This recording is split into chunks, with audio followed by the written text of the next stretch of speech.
क्या एक विश्वासी एक अविश्वासी से विवाह कर सकता है? क्या वह अपनी पत्नी या पति को तलाक दे सकता है? क्या विश्वासी गुप्त मामलों का अनुसरण कर सकते हैं? आज बहुत से लोग अविश्वासी से विवाह करते हैं, जो पवित्र शास्त्र द्वारा वर्जित है।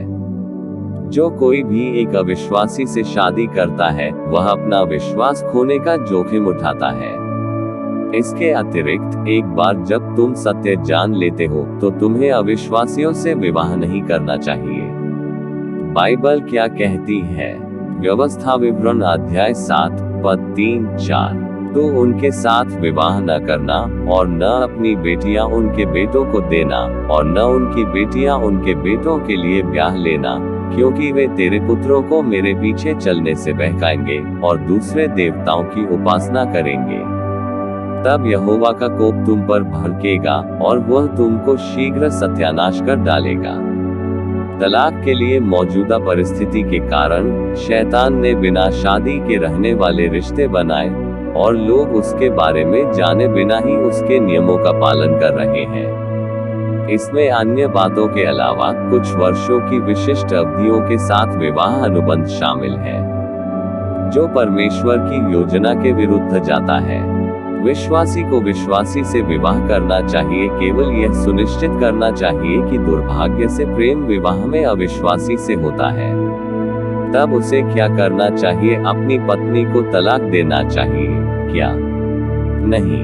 बाइबल स्पष्ट रूप से हमें आपकी पत्नी और पति के लिए तब तक प्रार्थना करने का निर्देश देती है जब तक कि वे सच्चाई को न जान लें और मसीह को अपने उद्धारकर्ता के रूप में ग्रहण न कर लें।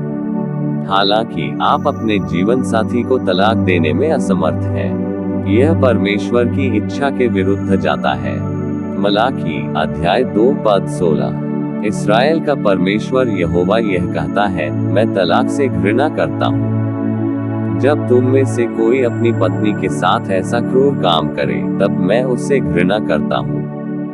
ध्यान रखना कि तुम अपनी पत्नी के प्रति विश्वासयोग्य रहने का अपना वचन न तोड़ना।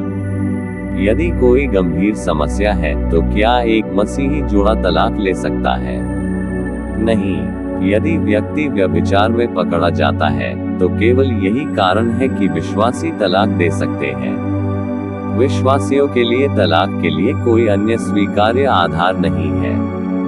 परमेश्वर का वचन कहता है, मत्ती अध्याय 19 पद 9, और मैं तुमसे कहता हूँ कि जो कोई व्यभिचार को छोड़ और किसी कारण से अपनी पत्नी को त्याग कर दूसरी से ब्याह करे, वह व्यभिचार करता है, और जो उस छोड़ी हुई को ब्याह करे, वह भी व्यभिचार करता है।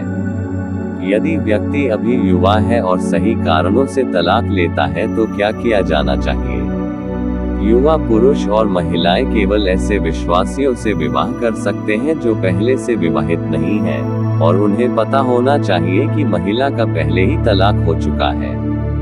यदि वे इस जानकारी के बिना दोबारा विवाह करते हैं, तो विवाह टिकेगा नहीं। अगर वे बुजुर्ग हैं, तो उन्हें तलाक देने से बचना चाहिए। क्या ईसाइयों के कई साथी या अवैध संबंध हो सकते हैं? बाइबल बहुत स्पष्ट है कि यह व्यभिचार है, जो एक पाप है। नहीं, यह बाइबल द्वारा वर्जित है, और नए नियम में इसका उल्लेख नहीं है। केवल पुराने नियम में ही यह पाया जाता है, और यह अब स्वीकार्य नहीं है। बाइबल के अनुसार केवल एक पुरुष और एक स्त्री होनी चाहिए।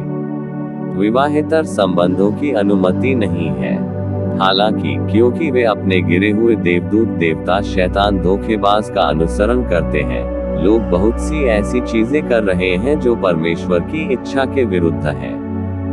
बाइबल के अनुसार यह एक व्यभिचार है। मरकुस अध्याय 10 पद 11-12। उसने उनसे कहा, जो पुरुष अपनी पत्नी को त्याग कर दूसरी स्त्री से ब्याह करता है, वह अपनी पत्नी के विरुद्ध व्यभिचार करता है। उसी तरह एक औरत जो अपने पति को तलाक देकर दूसरे आदमी से शादी करती है, व्यभिचार करती है। हर कीमत पर तलाक से बचे। इसलिए सत्य को जानो और ईश्वर की इच्छा के अनुसार सही मार्गों पर चलो। निरंतर प्रार्थना करते रहे। हर दिन अपनी बाइबल पढ़े और सच जानिए। ईश्वर आपका भला करे। देखने के लिए धन्यवाद।